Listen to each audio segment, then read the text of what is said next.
تو آئیے آج بات کرتے ہیں گڈ بائی مسٹر چپس کے ایک بہت ہی اہم باب کی، چیپٹر 15۔ یہ وہ باب ہے جہاں مسٹر چپس کی زندگی کا ایک بہت بڑا موڑ آتا ہے۔ یہاں ہمیں جنگ کا شور بھی سنائی دیتا ہے، ایک استاد کے غیر معمولی ہمت بھی نظر آتی ہے، اور ہاں، ایک پورے دور کا خاتمہ بھی ہوتا ہے۔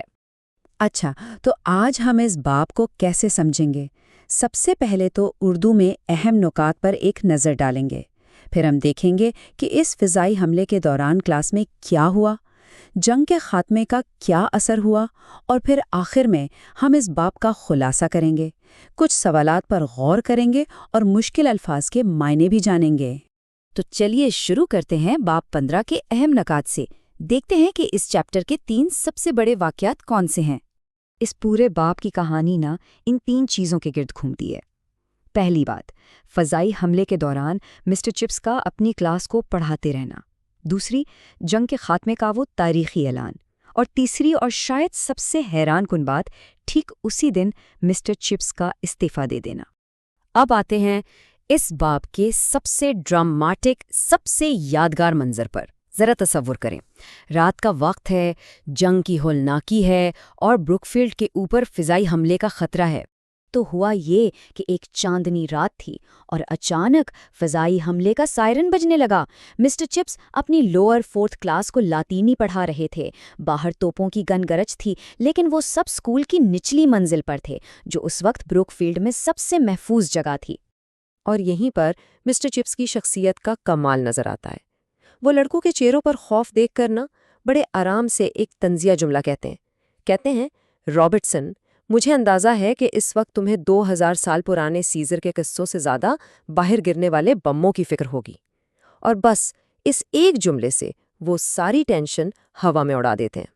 اور پھر وہ یہ جو بات کہتے ہیں یہ اس پورے باب کا نچوڑ ہے۔ وہ کہتے ہیں کہ یہ جو علم ہے، تاریخ ہے، تہذیب ہے، یہ ہزاروں سال پرانی چیزیں ہیں۔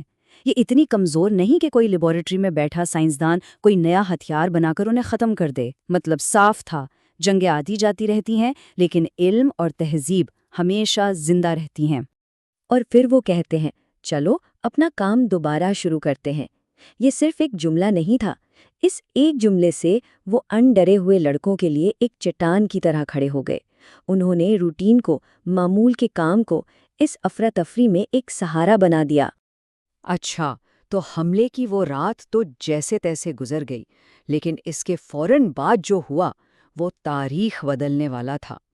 اب افراتفری کے بعد سکون کا وقت آ رہا تھا۔ اور یہ جاننا بہت ضروری ہے کہ یہ کوئی مذاق نہیں تھا۔ بعد میں خبر آئی کہ اسکول کے بالکل قریب 5 بم گرے تھے اور 9 لوگ مارے گئے تھے۔ اب سوچئے، اتنے خطرے کے بیچ مسٹر چپس کا وہ پرسکون انداز کتنا غیر معمولی تھا۔ یہ ٹائم لائن دیکھیں تو اندازہ ہوتا ہے کہ سب کچھ کتنی تیزی سے ہوا۔ ایک رات، فضائی حملے کا خوف، اس کے فوراً بعد 9 اموات کی خبر، پھر اگلی صبح جنگ بندی کا اعلان، یعنی جنگ ختم، اور ٹھیک اسی رات مسٹر چپس نے استعفیٰ دے دیا۔ ایک ہی دن میں تاریخ بھی بدل گئی اور ایک شخص کی زندگی کا اہم ترین باب بھی بند ہو گیا۔ کھانے کے ہال کا منظر تو واقعی بہت زبردست ہے۔ جیسے ہی جنگ ختم ہونے کی خبر آتی ہے، ہر طرف ایک طوفان برپا ہو جاتا ہے۔ لڑکے خوشی سے چیخ رہے ہیں، شور مچا رہے ہیں، لیکن جیسے ہی مسٹر چپس ہال میں داخل ہوتے ہیں، ایک دم پن ڈراپ سائلنس، مکمل خاموشی، اور یہ خاموشی ان کے لیے لڑکوں کے دل میں موجود عزت کو ظاہر کرتی ہے۔ مسٹر چپس نے وہاں کوئی لمبی چوڑی تقریر نہیں کی، بس ایک لمحے کے لیے سر ہلایا، ہلکے سے مسکرائے اور واپس چلے گئے۔ کیوں؟ کیونکہ یہ ان کا ذاتی لمحہ تھا۔ اس ایک مسکراہٹ میں جنگ ختم ہونے کا سکون بھی تھا، اور شاید ان سینکڑوں شاگردوں کا دکھ بھی جو اس جنگ کی نظر ہو گئے تھے۔ اور پھر اسی دن، جس دن جنگ ختم ہوئی، مسٹر چپس نے اپنا استعفیٰ پیش کر دیا۔ اور وجہ کیا بتائی؟ The duration was over، یعنی مدت پوری ہو گئی۔ وہ قائم مقام ہیڈ ماسٹر صرف جنگ کے دوران بنے تھے، جنگ ختم تو ان کا فرض بھی پورا ہو گیا۔ تو ان تمام واقعات کو ملا کر اگر ہم دیکھیں تو اس باب سے ہمیں کیا سبق ملتا ہے، اس کے مرکزی خیال کیا ہیں؟ آئیے ذرا ان پر بات کرتے ہیں۔ دیکھیں، سب سے پہلے تو ہمت اور فرض شناسی جو حملے کے دوران سبق جاری رکھنے میں نظر آتی ہے۔ پھر آتی ہے پائیدار اقدار کہ علم اور تہذیب جنگ سے کہیں زیادہ طاقتور ہیں۔ پھر یہ ایک دور کا خاتمہ بھی ہے، جنگ بھی ختم ہوئی اور مسٹر چپس کا ہیڈ ماسٹر کا دور بھی۔ اور آخر میں مسٹر چپس کا اپنا کردار، ان کا خاموش وقار، ان کا مزہ اور ان کا پختہ عزم۔ چلیں اب کچھ ایسے سوالات پر غور کرتے ہیں جن سے اس باب کی سمجھ اور گہری ہو جائے گی۔ پہلا سوال یہ ہے کہ مسٹر چپس نے فضائی حملے کے دوران بچوں کے خوف کو کم کرنے کے لیے اپنے لاطینی کے سبق کو ایک ہتھیار کے طور پر کیسے استعمال کیا؟ دوسرا سوال، اس بات کی کیا اہمیت ہے کہ مسٹر چپس نے ٹھیک اسی دن استعفیٰ دیا جس دن جنگ بندی کا اعلان ہوا؟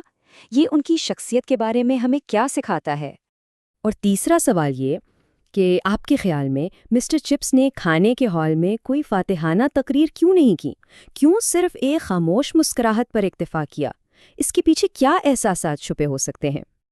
اور آخر میں آئیے اس باب میں استعمال ہونے والے کچھ مشکل انگریزی الفاظ اور ان کے معنی دیکھ لیتے ہیں تاکہ کہانی کو سمجھنے میں مزید آسانی ہو۔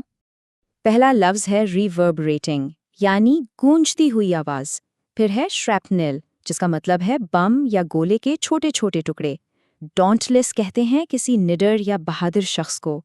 امپلوڈ کا مطلب ہے بہت زیادہ التجا کرنا، اور اپرور کا مطلب تو آپ جانی گئے ہوں گے، یعنی بہت زیادہ شور یا ہنگامہ۔ اور آخر میں ایک سوال سب کے لیے۔ مسٹر چپس کا یقین تھا کہ کچھ چیزیں کبھی ختم نہیں کی جا سکتیں، تو ذرا سوچئے وہ کون سی اقدار ہیں، وہ کون سی انسانی خوبیاں ہیں جو ہر مشکل وقت، ہر بحران کے بعد بھی ہمیشہ زندہ رہتی ہیں۔ اس پہ ضرور سوچئے گا۔